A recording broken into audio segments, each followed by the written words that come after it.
Welcome. Thank you for joining me.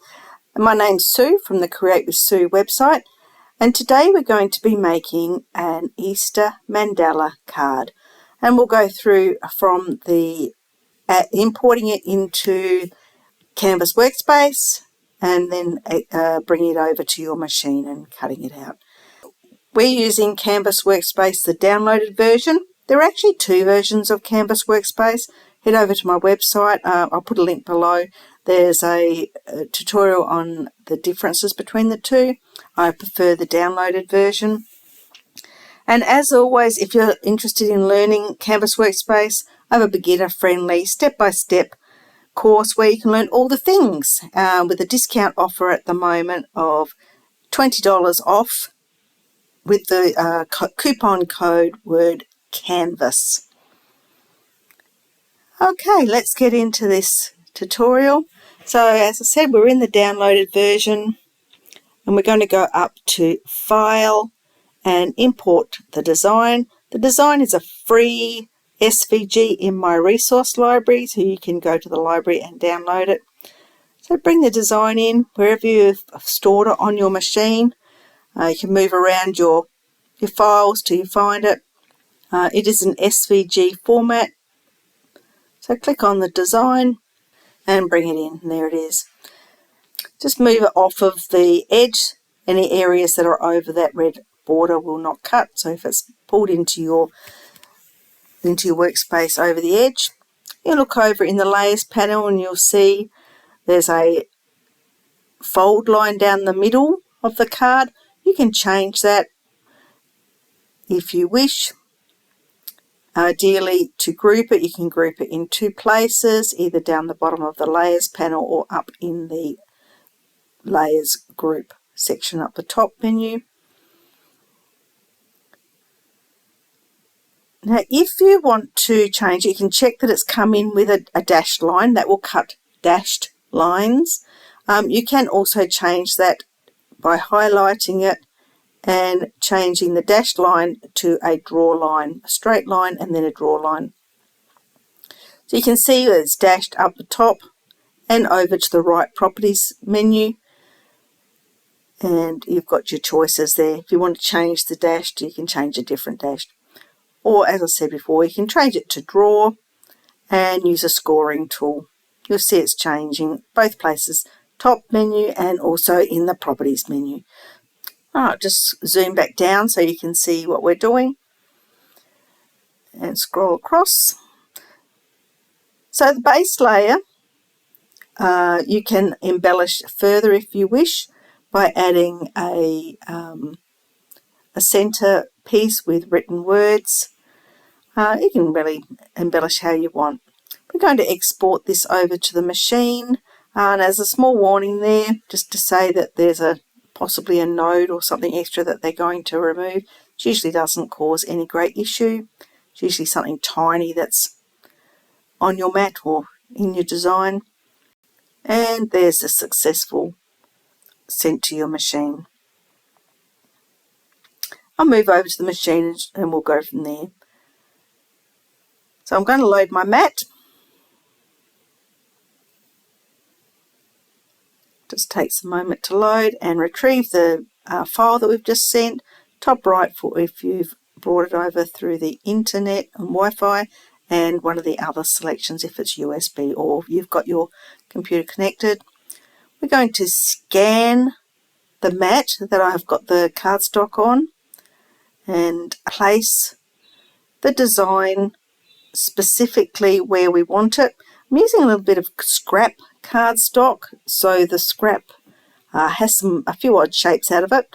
Sometimes the scrap has more odd shapes than others. This time it's not too bad, but I still need to make some changes to get it onto the cardstock properly.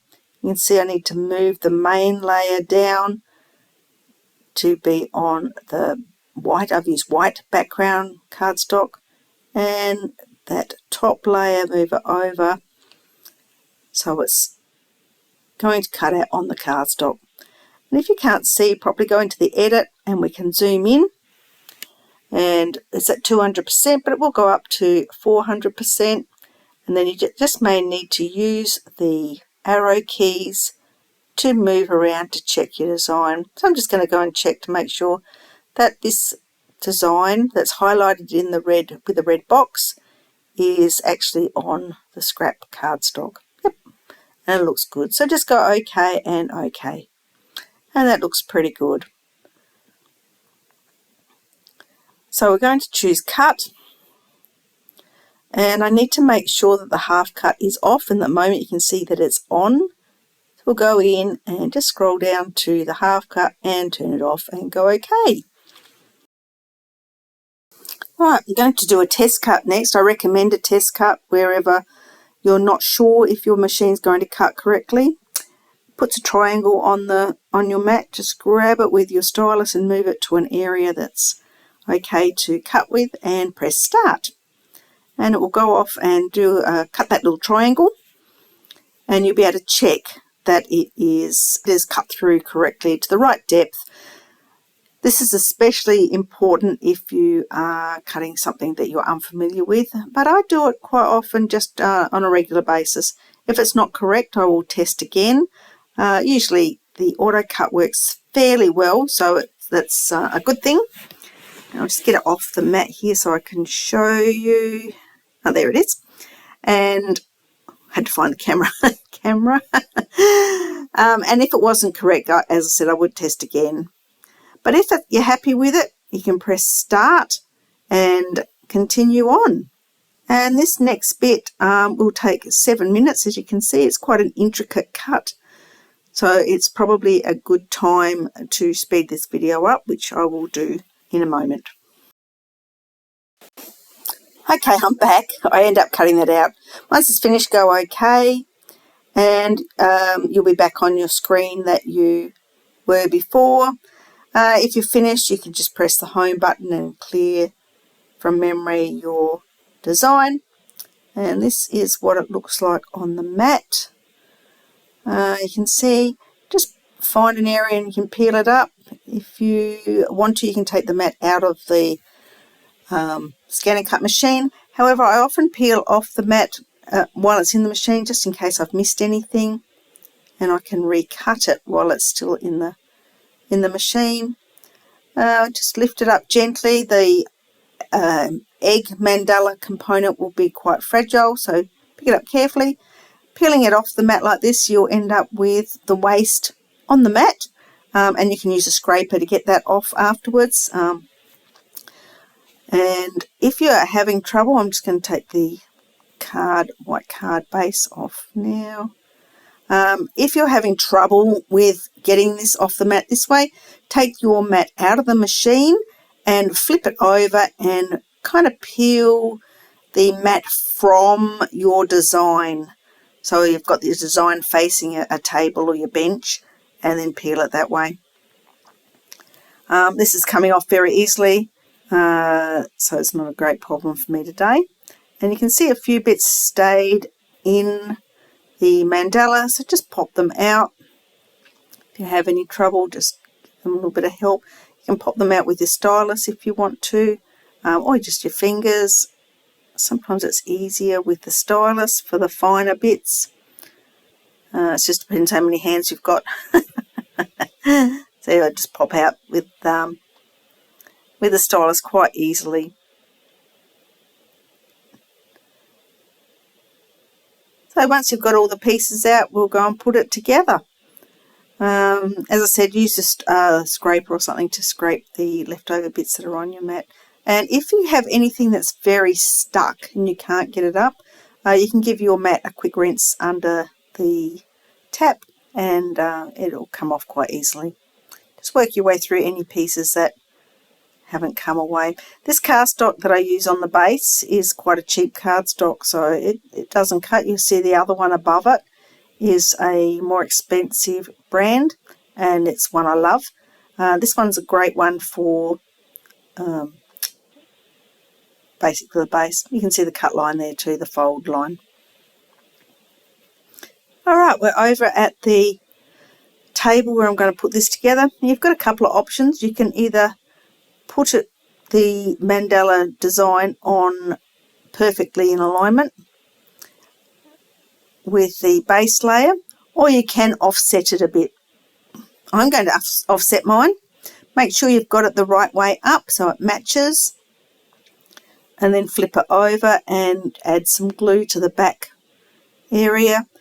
I use this Trombo glue with a fine point. I like the fine point part of it, and I just put a very thin line around all the areas that need to be connected to the base layer.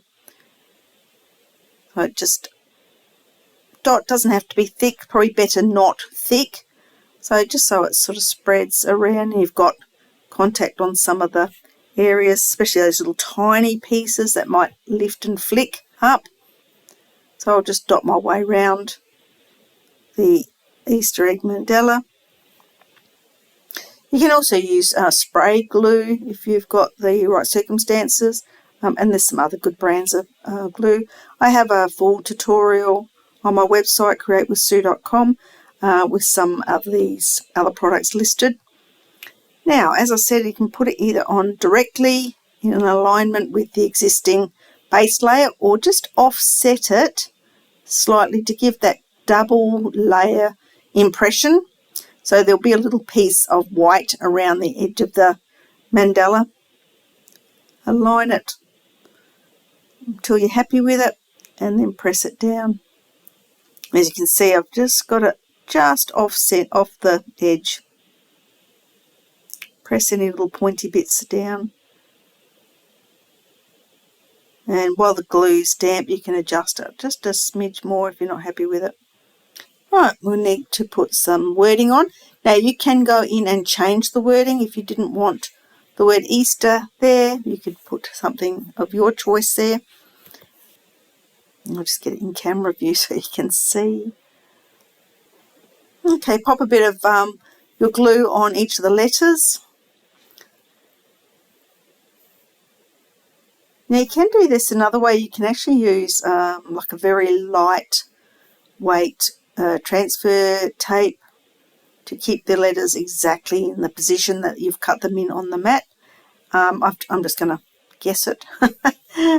So I'm going to go with the gluing it all first, and then I'll place the letters on the card layer. And we'll see how well I can guess this. So flip it over. Make sure you've put the glue on the right side of the letters. And I'm just going to space them evenly down. And I'm going to put one at the bottom as well, so I can space it in between. So I'll put the bottom one in. And then I'm going to work my spacing along. The good thing about this glue is it will stay damp for a little while, so it gives you a little bit of time to slide those letters and the mandala shapes into place. Some glues stick on contact, and then it's very difficult to just adjust. You can see it's easy enough to move them along. And it dries clear, so there's not a problem there either. So just line all these up, not too bad, just get them to where you're happy with, press them down, and there we go. It's not too bad. It's the lettering is quite a funky style font, so a little bit of unevenness won't matter because the font is not a strict formal font either. So you could do anything with this area. You could write with your pen. You could, with your ScanNCut, put the pen in the pen holder. Whatever you like. Okay, so I'm back. I decided it needed something extra, so I've cut these butterflies out. And I'm just putting a little tiny bit of glue down the centre spine of the butterfly and gluing.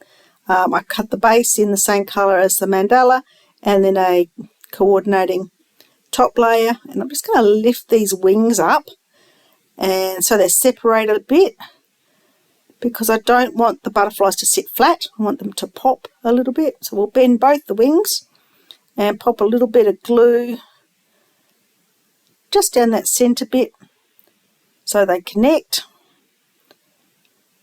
and glue little butterflies on. Once it's dry, you can fluff them a little bit more so they sit up. As long as you don't glue the whole thing flat, you'll be fine. The wings will just pop back up. You can put any embellishment on here that you like if you think of something different that you want. I've included the butterflies just so you've got them as well, but certainly, pastel colours. I can see this in pastel colours or blues. So whoever the special card is for, you can put the embellishment accordingly. So the free file is in my resource library on the createwithsue.com. I will put a link in below this video, and there is a written tutorial to go with it as well on the website. You'll also find other tutorials on the site that you may be interested in. Don't forget to like and subscribe if you like this video. And here it comes, and you can see the fold line there. Just give it a quick fold.